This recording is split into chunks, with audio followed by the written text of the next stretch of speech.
Welcome, welcome, welcome. Oh, thank you. Thank you. The only way that we create a world that works for everyone is actually by welcoming the world. By welcoming the world, by saying, hello, world, by being uniquely not just curious, but interested in one another, interested in each other's lives, interested in Mhm. what we're about. And so for 2021, we have completed our 2020 theme, vision, right? 2020 vision. And we sure do have lots and lots to talk about in terms of what that vision is like. However, now that we've completed with that 2020 vision, now in 2021, our timeless wisdom, evolutionary vision. Timeless wisdom, evolutionary vision. And as we look at that theme for the year, it's also the theme and the talk for today. As we look at timeless wisdom, timeless wisdom is also known as ancient wisdom, and many new thought folks step aside from using the word ancient because sometimes the word ancient, means like super, super old, but somehow or another, when we say timeless, it doesn't mean old. I don't know why that is. You ever notice that? It's just like, oh, something can be timeless, but if it's ancient, it's like, oh, it must be dinosaur. But timeless includes the dinosaurs and beyond, and beyond and before. And what I know is that this timeless or this ancient wisdom is actually part and parcel of evolutionary wisdom. All of a sudden, those things grandma used to say are Yeah. part of evolutionary wisdom, right, Bertha? Yeah. Right? It becomes part of our evolutionary wisdom and our evolutionary vision. I recall when grandma used to say, eat right, get plenty of rest, right? Exercise. There were just some things that are now part of timeless wisdom that are now part of my evolutionary vision. Like I see myself actually, stretching and doing what I need to do to stay healthy and that vision of health and wholeness. And as we bring this into our spiritual community and as our spiritual selves, as we look at what's going to go on in 2021, as we begin to look at our life in 2020 and make some determinations as to what it meant, and we put meaning to it, we pause. We pause and actually recognize the fundamental principles of science of mind, of our philosophy. And those fundamental principles, they are ageless and they cross many spiritual traditions. The key is are we actually using those fundamental principles in our day-to-day life? I remember years ago I did a talk and I called it back to basics. And my point about back to basics is we never have to go back to the basics if we don't leave the basics. We don't ever have to go back to it if it becomes part of our daily living. And I know that some of the challenges and the struggles and the grief all of and the joys and the highs and the lows of 2020 may have thrown us off track. And so it is time for us to go back to the basics. Many of us have felt lost. Like, what's the use? What's the purpose? Or I know for me, sometimes, you know, when January 2nd or 3rd or 4th or 5th comes around, it's kind of like, oh, yeah, back to life, back to my routine, back to the regular life because the holy days and the holidays are done. And those are times where things are quite different. And now it's just like, oh, okay, back to the normal, back to whatever it was that I was doing. However, it almost feels like with the year that we've just completed, what is normal? And the new normal is not normal and it hasn't yet sunken in. And that's why the timeless wisdom is so key. It is so key for us to actually begin to re-anchor ourselves in our spiritual practice, these timeless practices that have proven over and over and over and over again to work. As we look at our own life and just do a quick self examination, on a scale of 1 to 10, how happy am I with my level of spiritual practice over the last 12 months? Am I satisfied that I actually engaged in the fundamental principles of this philosophy? Am I actually looking and saying to myself, hey, you know what, I kept up with the basics. And so my life, even though there might have been challenges in there, my life is fundamentally awesome. Yes, there were struggles, but because of my spiritual practice, I was able to handle them and to know beyond the shadow of a doubt that right where I am, God is. And that life divine is unfolding perfectly and magnificently as it does and as it should. I know for me, there were times where it was a little bit hit and miss, and I had to quickly change up on my spiritual practice. And my spiritual practice had to evolve. It had to evolve. In other words, I couldn't, in 12-step programs, they say I couldn't stay sober on yesterday's recovery. In other words, I needed to do what was necessary today in order to be clear-minded. And so it is with us as spiritual people in this spiritual community that we cannot stay elevated, enlightened on yesterday's practice. Yesterday's practice was yesterday's practice. Yes, we build upon it. Yes, it is part of our spiritual bank account.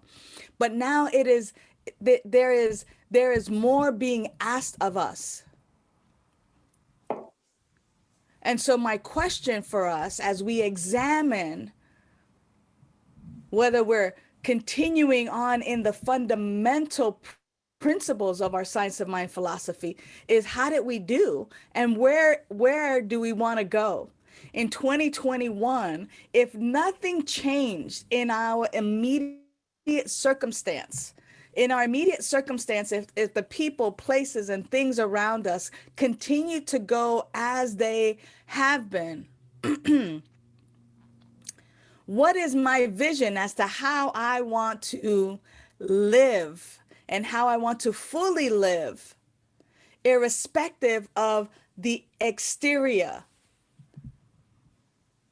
Because the key is that in the law of correspondence tells me as within, so without. And as we have this global vision where we see a world that works for everyone, where we see a world in which people align themselves with their highest good, as we see a world that is emphasized, that we emphasize unity and love and connection, as we see a world where we grow as one global family that honors and respects each other's traditions and ways of being, as we grow in our global vision of interconnectedness and we recognize that there are no borders, so within is without. And so I can't expect something out there to change unless it is me who is seeing things differently.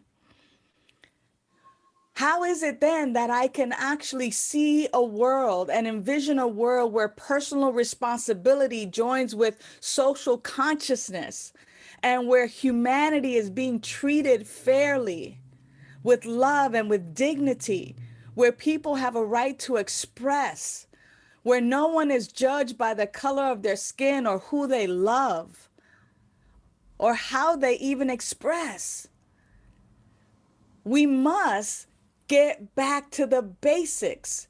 So the timeless wisdom is that there's one power, one presence, one life, and that life is living in, through, and as me right now. And the evolutionary wisdom is that if that's the truth of me, then that has to be the truth for each and every one of us. Therefore, who am I to pick off or fight with or argue, or to not think that the way that person in the square next to me or in the car next to me or in the house next to me or the house across the country or across the seas, how am I to even believe that they are not God expressing fully as well? This is the evolutionary wisdom. It is written that a people without vision fail. This is the evolutionary vision. So timeless wisdom, evolutionary vision. A people without vision fail. They perish. So it is incumbent upon us to get back to the basics. Because guess what, beloveds? Nothing out there is ever going to change unless we begin the change. That is what made Gandhi's words so famous and so profound. That we must become the change that we wish to see in the world, that it begins with me. If I want more peace, then I need to search out where in my own mind, in my own consciousness, I am not peaceful. And I must fill those spots with peace. You know, our timeless wisdom says that we believe in God, the living Spirit Almighty, one indestructible, self-existing cause. That there's one power, one presence, one life, that it has created everything out of itself, that we are the expressions of this power and presence. That means that right where we are, this power and presence is, which also means that right where I am, the powers and the ability of God itself is right at my hand. It's right at my fingertips. It is closer than my neck vein. It is who I am. And so why are we wasting all this power? We alone, right here at Downey Center for Spiritual Living, this group right here, right now, we can change the world by first changing our own world, by first engaging in some fundamental practices that change our own consciousness, our own world. And then what we see and what we experience on the outside of us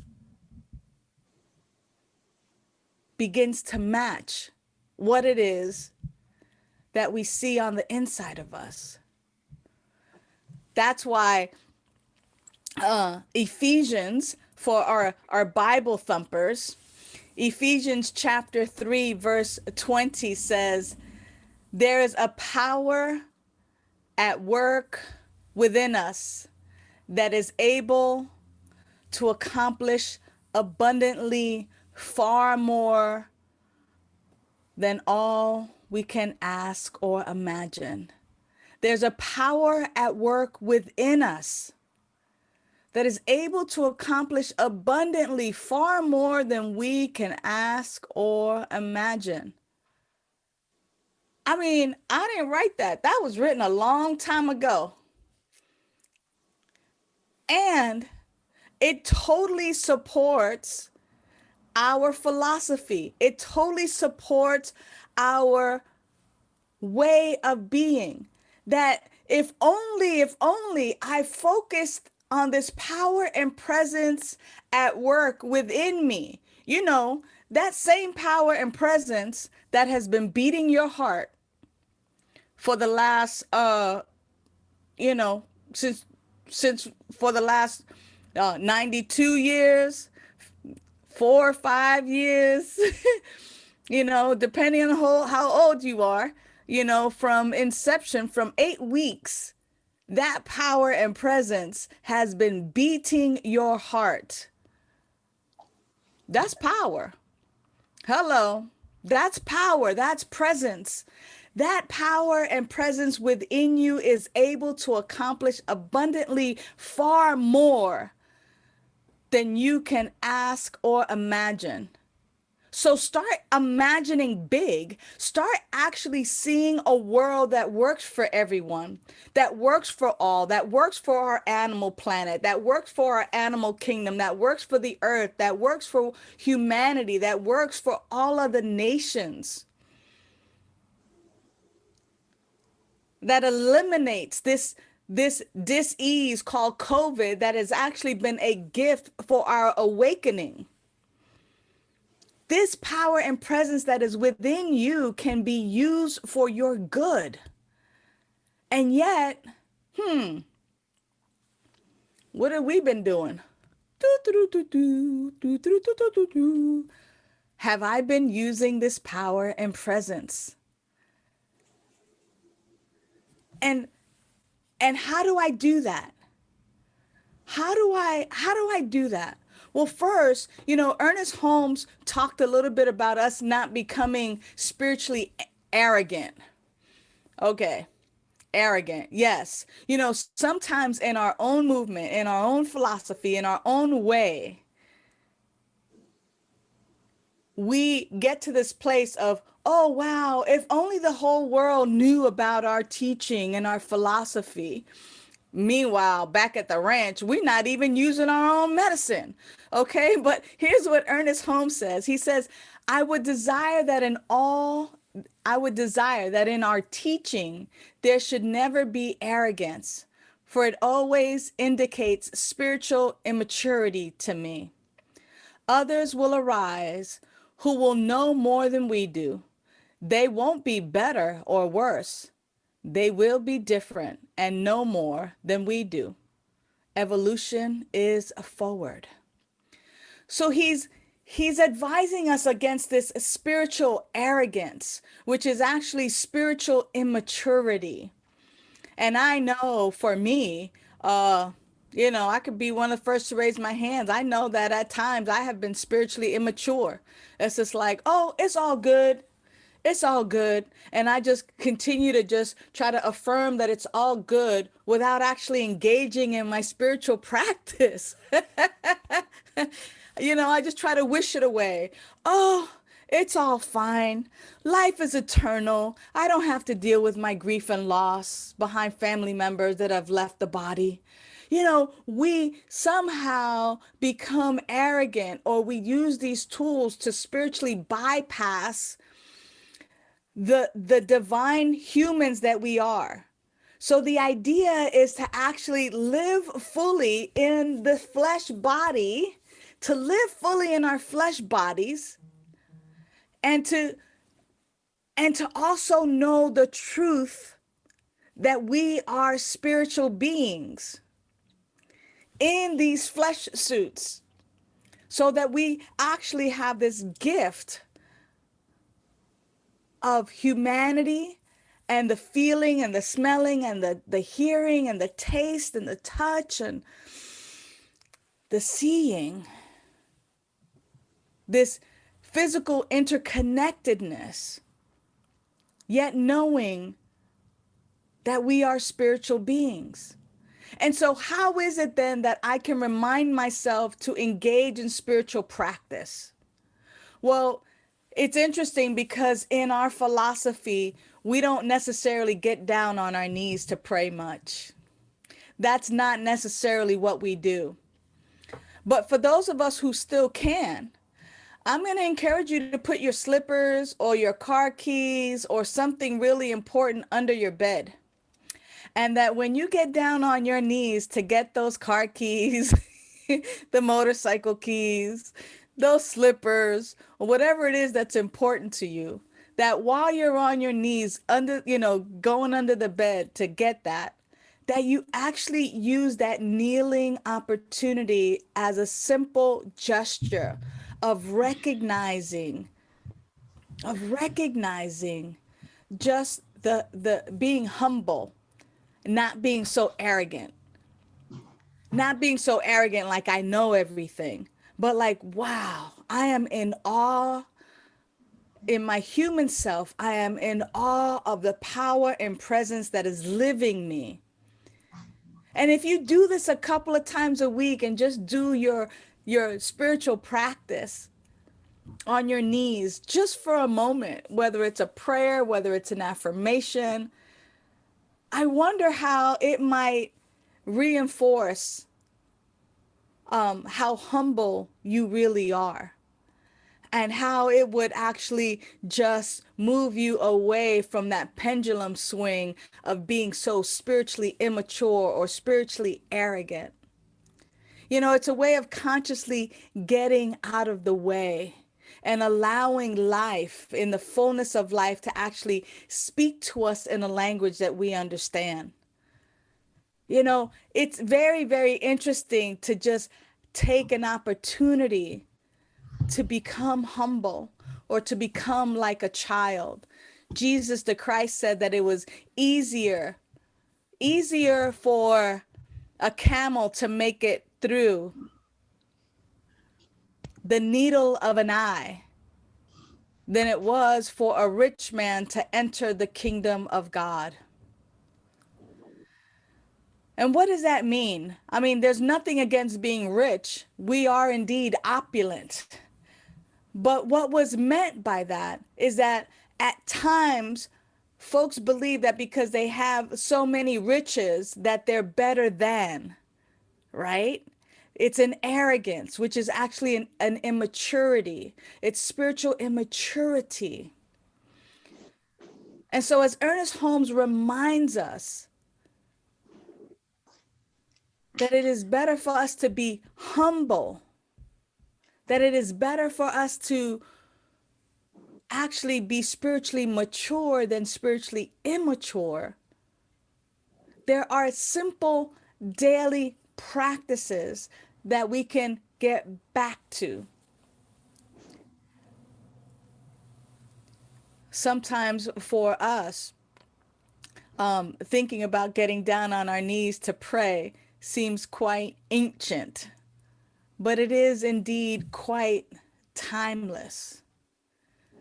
The other thing that I would suggest and encourage within all spiritual communities is that we actually begin to look at ourselves as one of many, not necessarily trying to lift ourselves high or to make ourselves the lowly ones, but that we recognize that we are in this together, that we're right sized, that we're not too big, not too small. It sounds like a little fairy tale, but just right.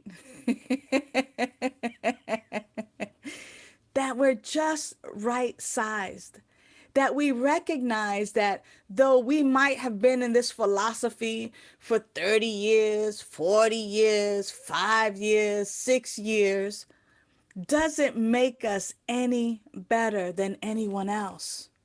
It just makes us different, that different part of the whole, different.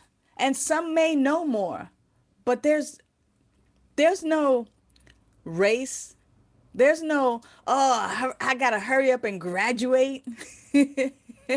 There's none of that with this teaching, with this philosophy, with this way of living. What this way of living, if you want to race, race yourself. Race yourself into, how many meditations can I get in today? How many affirmations can I remind myself of today? How many people might I look at today, whether it's, on a virtual call or at the supermarket, and smile, and when I see them, go, look at God right there, and there's God, and there's God, and there's God. How many people can I see the face of God in? If we want to challenge ourselves, that's those are again uncommon spiritual practices that I actually enjoy. Look at God. And especially on the folks who I don't necessarily agree with. Look at God. It's different. But again, right where I am, God is this indwelling power and presence. It is my very life. It is living me right now. That is the ageless wisdom. And now the evolutionary vision is, if that's the truth of me, then that is the truth for all. That's the evolutionary. That's the forward thrust, the forward movement. That's why our vision and mission statement, that by valuing and empowering all, we inspire a joyous and fulfilling life, is so pertinent and so powerful and so enlightening, because it reminds me in simple everyday language that not only does it mean me, but it means all of us. And so some other practices that I just wanted to bring up and just briefly mention, um, as we begin to wrap up this talk for today, is sacred study. Sacred study is the practice of expanding our knowledge and understanding nature. It's understanding reality, the one infinite reality. Earlier today, Jan led us in a contemplative meditation, which is a spiritual practice where we actually engage in sacred study. We hear the words, we read the words, and then we use it, we contemplate on the words. That's sacred study.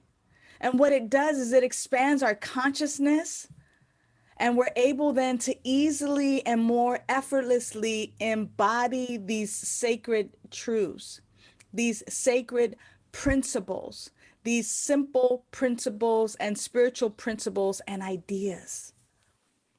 When was the last time you cuddled up with a good book? When was the last time that you actually engaged in just some quiet time? We're also going to just put up some of the sacred practices that you can begin to engage in yourself at any time. Meditation, our affirmative prayer, sacred study, reading, journaling, visioning. You can do these daily, or you can do this weekly.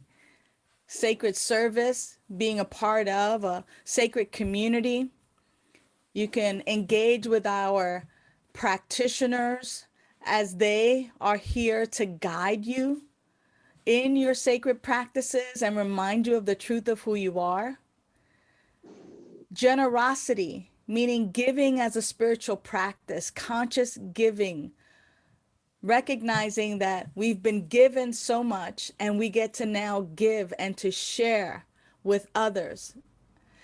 And things like this, that even though we're virtual, we are in a beloved community. We are with love-minded people. And these practices are ancient wisdom, timeless wisdom, but these practices actually help us to evolve and guide us in our evolutionary vision. See, beloveds, I see a world where people are living their best life and loving it. Wouldn't that be great? Don't you want me to live my best life and love it? Don't you want the other people around you, right? Your parents, your children, your friends, your neighbors to be living their best life and loving it? Well, it begins right here. Right here. We have that power within us to create more than we can even ask for or imagine. And it's up to us, each one of us individually and collectively, to make that happen. And so I leave you with this affirmation: steeped in the wisdom of the ages, I humbly resolve to evolve. One more time. Steeped, meaning anchored in these principles, these timeless principles, steeped in the wisdom of the ages, I humbly resolve to evolve. This is the best way that I know to start 2021, to humbly resolve to evolve, because the best is yet to come, beloveds. And each of us is at cause in our own lives and in the world to making that happen. Know that you are loved and valued. And so it is.